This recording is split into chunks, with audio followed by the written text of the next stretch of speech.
E se as grandes revoluções da história não tivessem fracassado de verdade? E se, na verdade, elas tivessem sido assassinadas na nossa memória?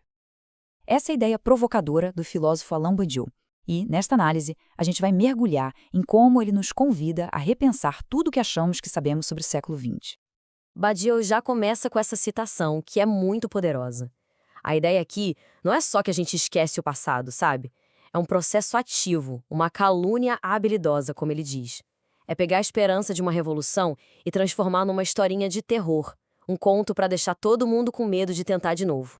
E é mais ou menos assim que essa calúnia funciona na prática. A busca por igualdade vira uma história sobre terror. A emancipação de um povo? Isso é reduzido à figura de um ditador.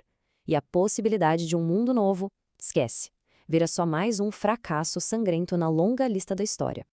Pois é, e é justamente contra essa simplificação toda que o filósofo francês Alain Badiou se posiciona.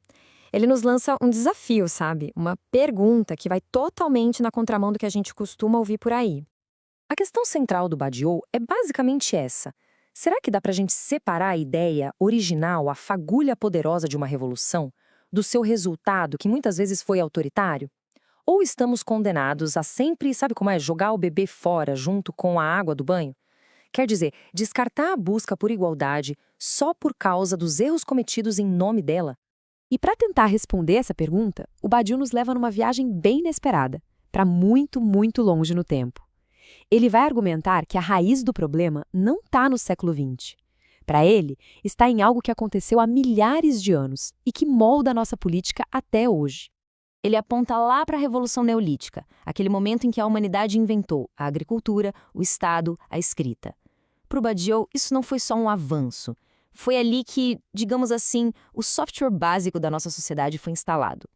E esse software veio com 3 pilares que, segundo ele, definem nosso mundo até hoje.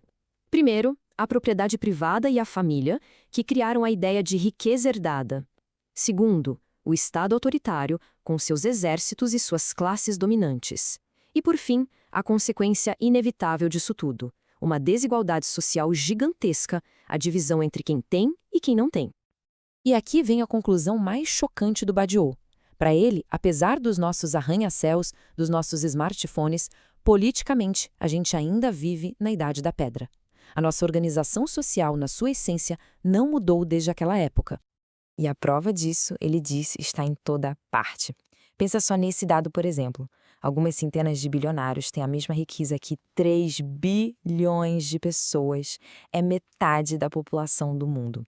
Para Badiou, isso não é uma falha no sistema, é o sistema funcionando exatamente como ele foi projetado para ser há milênios. Certo. Então, se estamos presos nesse sistema neolítico há tanto tempo, o que acontece quando alguém tenta quebrar essa lógica?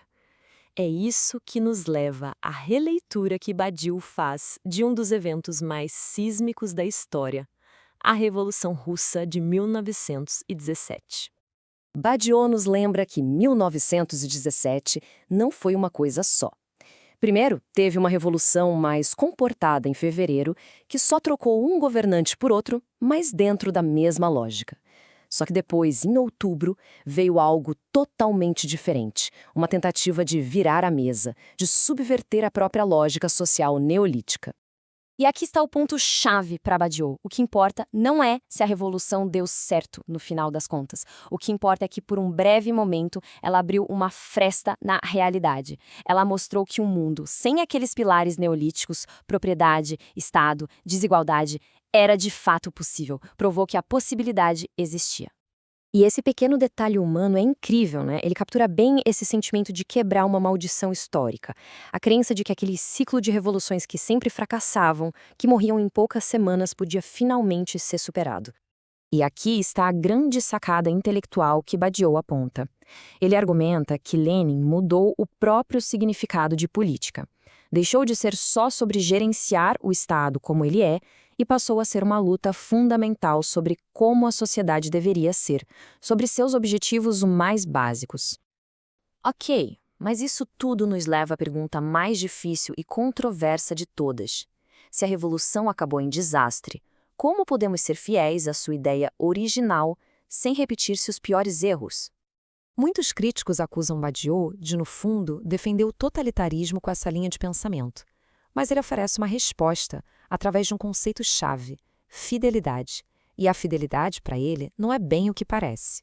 Ser fiel a 1917 na visão de Badiou não significa recriar o partido-Estado ou a violência, de jeito nenhum. Significa ser fiel à ideia universal de igualdade que aquele evento liberou no mundo. Significa continuar buscando respostas para a pergunta que ele abriu. É um compromisso com a pergunta que a Revolução abriu, um esforço contínuo para encontrar novas maneiras de alcançar aquela promessa de igualdade, aprendendo com os fracassos em vez de simplesmente repeti-los ou então descartar a ideia por completo. No final das contas, a obra de Badiou não é uma defesa de figuras históricas. É um desafio para a gente, hoje. Ele nos força a encarar a pergunta mais radical de todas: o que seria necessário para finalmente inventar uma política que nos liberte da nossa longa era neolítica?